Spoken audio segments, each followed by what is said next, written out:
बात करते हैं वड्डी खबर तो अज सुखबीर सिंह बादल तो पुछगिछ होगी। एसआईटी के सामने अज सुखबीर सिंह बादल पेश होंगे।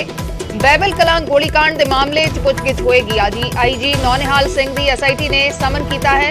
कोटकपूरा गोलीकांड के मामले च 14 सितंबर को समन किया गया है। दस दईए कि कोटकपूरा गोलीकांड मामले के सुखबीर सिंह बादल को पहला 30 अगस्त लिए समन जारी किए गए सी, पर उस दिन सुखबीर बादल पेश नहीं हुए सी, जिस तो बाद सियासत भी पक गई सी। ते हुण 14 सितंबर को कोटकपूरा गोलीकांड मामले के पुछगिछ होगी ते अज बैबल कलां गोलीकांड मामले के पुछगिछ होगी। आईजी नौनिहाल सिंह वाली एसआईटी ने समन किया है। अज सुखबीर सिंह बादल एसआईटी के सामने पेश होंगे ते बैबल कलां गोलीकांड मामले के उन्हां तो पुछगिछ होगी। पहला कोटकपूरा गोलीकांड मामले के समन किया गया सी, लेकिन उदों सुखबीर सिंह बादल पेश नहीं हुए। जीरा दे विच उन्हां दी अदालत पेशी सी ते उस तो बाद 14 सितंबर के लिए समन जारी किए गए हैं। 14 सितंबर को पुछगिछ होगी कोटकपूरा गोलीकांड मामले के अज आईजी नौनिहाल सिंह की अगवाई वाली एसआईटी दे वल्लों सुखबीर सिंह बादल तो बैबल कलां गोलीकांड मामले के पुछगिछ होगी।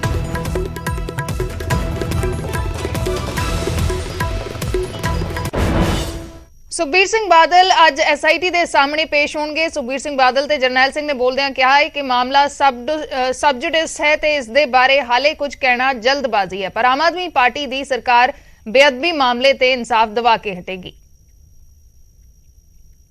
पहला कि जो आम आदमी पार्टी ने किया सी, बहुत लोगों के दिलों नाल छुआ हुआ मामला बेअदबी कांड का हैगा ते जो भी उहदे दोषी ने उन्होंने उन्होंने अंजाम तक पहुंचाया जाएगा।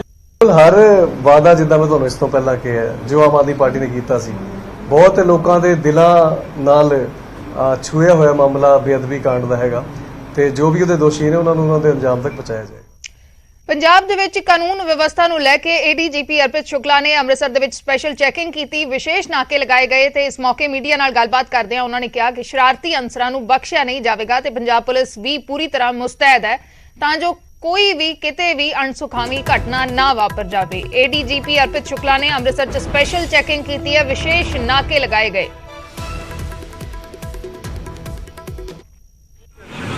Punjab has always been a very sensitive state और पंजाब पुलिस का हमारा जो इतिहास भी रहा है बहुत गौरवमयी है।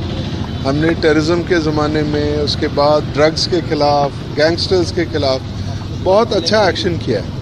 बट ये कुछ ताकतें ऐसी होती हैं जो निरंतर कोशिश में रहती हैं कि कुछ डिस्टर्बेंस की जाए। So we are fully prepared and ये तो सिर्फ जिहड़े पिछले दिनी कुछ घटनाक्रम हुए है, असी अपनी जिहड़ी पुलिसिंग है उसनूं स्टैप अप किया और सीपी साहब दे सुपरविजन दे विच अमृतसर पुलिस अच्छा काम कर रही है। बेअदबी मामले दे विच हुण डेरा सिरसा दे वल्लों फरीदकोट दी कोर्ट च पटिशन पाई गई है ते हुण तक दी जांच रिपोर्ट पेश करन दी मंग दे नाल-नाल रुपिंदर ते जसविंदर सिंह नूं लैके होई जांच दी जानकारी मुहैया करवाउण दी भी मंग रखी गई है।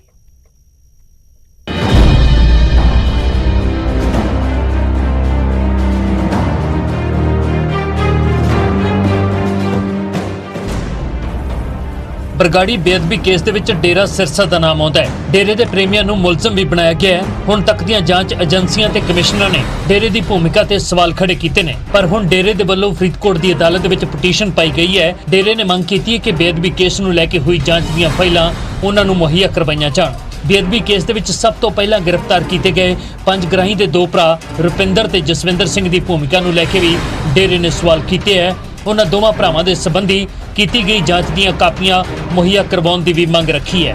कोर्ट ने डेरे की पटीशन ते पंजाब सरकार नूं नोटिस जारी करके 22 सितंबर तक जवाब मंगिया है।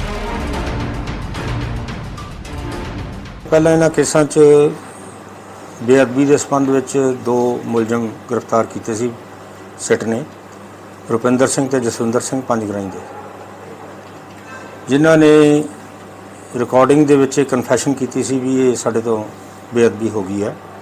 पुलिस ने बकायदा अरेस्ट करके बाद च पोलीटिकल प्रैशर के थले उन्होंने इन्होंने डिस्चार्ज करवाता। डेट ये नैक्सट डेट 22/9।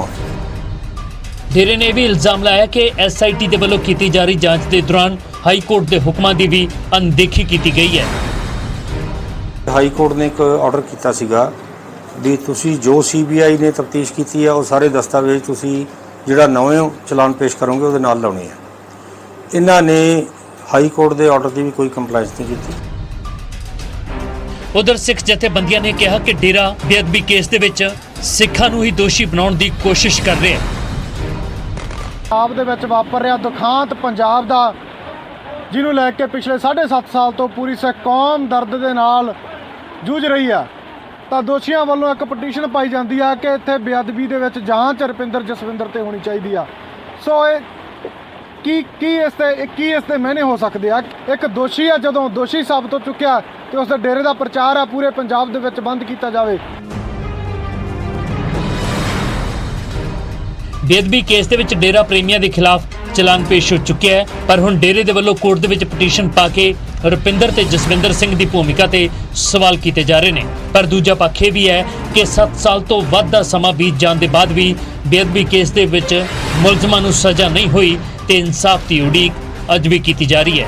ਫਰੀਦਕੋਟ ਤੋਂ ਨਰੇਸ਼ ਸੇਠੀ, ਨਿਊਜ਼ 18।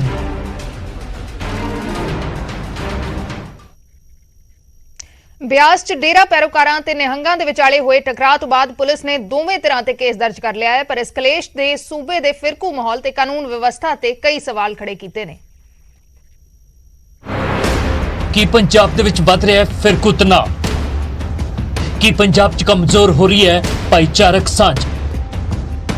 ਕੀ ਲਾਚਾਰ ਹੋ ਗਈ ਹੈ ਸੂਬੇ ਦੀ ਕਾਨੂੰਨ ਵਿਵਸਥਾ?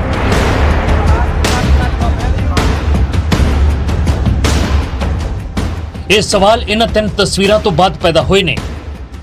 ਪਟਿਆਲਾ ਦੇ ਵਿੱਚ ਕਾਲੀ ਮਾਤਾ ਮੰਦਿਰ ਦੇ ਬਾਹਰ ਹਿੰਸਕ ਝੜਪ ਹੁੰਦੀ ਹੈ। ਤਰਨਤਾਰਨ ਦੇ ਠੱਕਰਪੁਰ ਦੇ ਵਿੱਚ ਚਰਚ ਦੀ ਭੰਨਤੋੜ ਅਤੇ ਬਿਆਸ ਦੇ ਵਿੱਚ ਡੇਰਾ ਰਾਧਾ ਸੁਆਮੀ ਦੇ ਪੈਰੋਕਾਰਾਂ ਤੇ ਨਿਹੰਗਾਂ ਦੇ ਵਿਚਾਲੇ ਝੜਪ ਹੋ ਜਾਂਦੀ ਹੈ। ਇਹ 3 ਤਸਵੀਰਾਂ ਗੁਰਾਂ ਦੇ ਨਾਂ ਤੇ ਵਸਦੇ ਪੰਜਾਬ ਦੇ ਲਈ ਚਿੰਤਾ ਵਾਲੀ ਗੱਲ ਨੇ। ਬਿਆਸ ਦੇ ਵਿੱਚ ਗਾਵਾਂ ਨੂੰ ਲੈ ਕੇ ਡੇਰਾ ਰਾਧਾ ਸੁਆਮੀ ਦੇ ਪੈਰੋਕਾਰ ਅਤੇ ਨਿਹੰਗਾਂ ਦੇ ਵਿਚਾਲੇ ਝੜਪ ਹੋ ਗਈ। ਦੋਵੇਂ ਤਰ੍ਹਾਂ ਦੇ ਲੋਕਾਂ ਵਿਚਾਲੇ ਫਾਇਰਿੰਗ ਤੱਕ ਹੋਈ। ਕਈ ਲੋਕ ਜ਼ਖਮੀ ਹੋਏ। ਹਾਲਾਂਕਿ ਪੁਲਿਸ ਨੇ ਲਾਠੀ ਚਾਰਜ ਕਰਕੇ ਸਥਿਤੀ ਤਾਂ ਸੰਭਾਲ ਲਈ, ਪਰ ਇਸ ਦੌਰਾਨ ਕਈ ਪੁਲਿਸ ਵਾਲੇ ਵੀ ਜ਼ਖਮੀ ਹੋ ਗਏ। ਏਡੀਜੀਪੀ ਲਾਅ ਐਂਡ ਆਰਡਰ ਖੁਦ ਸਥਿਤੀ ਤੇ ਨਜ਼ਰ ਬਣਾ ਕੇ ਰੱਖ ਰਹੇ ਨੇ। ਦੋਵੇਂ ਧਿਰਾਂ ਦੇ ਨਾਲ ਮੀਟਿੰਗਾਂ ਕਰਕੇ ਸ਼ਾਂਤੀ ਬਣਾਈ ਰੱਖਣ ਦੀ ਅਪੀਲ ਕੀਤੀ ਜਾ ਰਹੀ ਹੈ। ਪક્ષਾਂ ਦੇ ਵਿੱਚ ਮਿਲਾ ਕੇ ਕਰੀਬ 10 ਬੰਦੇ ਅਜੇ ਤੱਕ ਜੋ ਸਾਨੂੰ ਪਤਾ ਲੱਗਿਆ ਹੈ ਕਿ ਕੁਝ ਨੂੰ ਮਾਈਨਰ ਇੰਜਰੀਜ਼ हैं, कुछ ਨੂੰ ਥੋੜਾ ਸਾ ਜ਼ਿਆਦਾ, ਬਟ ਕੋਈ they are all out of danger, ਕੋਈ ਇਹੋ ਜਿਹੀ ਗੱਲ ਨਹੀਂ ਹੈ। ਔਰ ਪੁਲਿਸ ਨੇ ਟਾਈਮਲੀ ਇੰਟਰਵੀਨ ਕਰਕੇ ਦੋਵਾਂ ਪਾਰਟੀਆਂ ਨੂੰ ਅਲੱਗ ਕੀਤਾ ਤਾਂ ਕਿ ਕੋਈ ਜਾਨੀ ਨੁਕਸਾਨ ਨਾ ਹੋਵੇ। ਔਰ ਜਿਹੜੇ ਵੀ ਵਿਅਕਤੀ ਇਸ ਘਟਨਾ ਦੇ ਵਿੱਚ ਦੋਸ਼ੀ ਪਾਏ ਜਾਣਗੇ, without being we will be very fair in our investigation। ਜਿਨ੍ਹਾਂ ਲੋਕਾਂ ਨੇ ਇਹ ਘਟਨਾ ਨੂੰ ਅੰਜਾਮ ਦਿੱਤਾ ਹੈ ਜਾਂ ਜਿਨ੍ਹਾਂ ਦਾ ਮਾੜਾ ਮੋਟਿਵ ਸੀ, ਉਹਨਾਂ ਨੂੰ ਨਹੀਂ ਬਖਸ਼ਿਆ ਜਾਏਗਾ। ਕਾਨੂੰਨ ਆਪਣੀ ਕਾਰਵਾਈ ਕਰੇ। ਬਿਆਸ ਦੇ ਵਿੱਚ ਪੁਲਿਸ ਨੇ ਭਾਵੇਂ ਸਥਿਤੀ ਤਾਂ ਸੰਭਾਲ ਲਈ, ਪਰ ਇਸ ਘਟਨਾ ਨੇ ਦੋਵੇਂ ਧਿਰਾਂ ਦੇ ਵਿਚਾਲੇ ਨਫ਼ਰਤ ਪੈਦਾ ਕੀਤੀ ਹੈ। ਇਹ ਮਸਲਾ ਸਿਰਫ ਬਿਆਸ ਤੱਕ ਸੀਮਤ ਨਹੀਂ। ਪਟਿਆਲਾ ਤੇ ਤਰਨਤਾਰਨ ਦੀਆਂ ਘਟਨਾਵਾਂ ਵੀ ਸੂਬੇ ਦੇ ਸਮਾਜਿਕ ਤਾਣੇ ਬਾਣੇ ਦੇ ਵਿੱਚ ਆ ਰਹੀ ਤਲਖੀ ਨੂੰ ਬਿਆਨ ਕਰਦੀਆਂ ਨੇ। ਇਹ ਘਟਨਾਵਾਂ ਜਿੱਥੇ ਸਮਾਜਿਕ ਤੌਰ ਤੇ ਚਿੰਤਾ ਵਾਲੀ ਗੱਲ ਨੇ, ਉੱਥੇ ਹੀ ਪੰਜਾਬ ਅੰਦਰ ਕਾਨੂੰਨ ਵਿਵਸਥਾ ਦੀ ਕਮਜ਼ੋਰੀ ਨੂੰ ਵੀ ਬਿਆਨ ਕਰਦੀਆਂ ਨੇ। ਕਿਉਂਕਿ ਜੇ ਕਾਨੂੰਨ ਵਿਵਸਥਾ ਚੁਸਤ ਦਰੁਸਤ ਹੋਵੇ ਤਾਂ ਅਜਿਹੀਆਂ ਘਟਨਾਵਾਂ ਨੂੰ ਸਮੇਂ ਤੋਂ ਪਹਿਲਾਂ ਰੋਕਿਆ ਜਾ ਸਕਦਾ ਹੈ। Bureau report, news 18।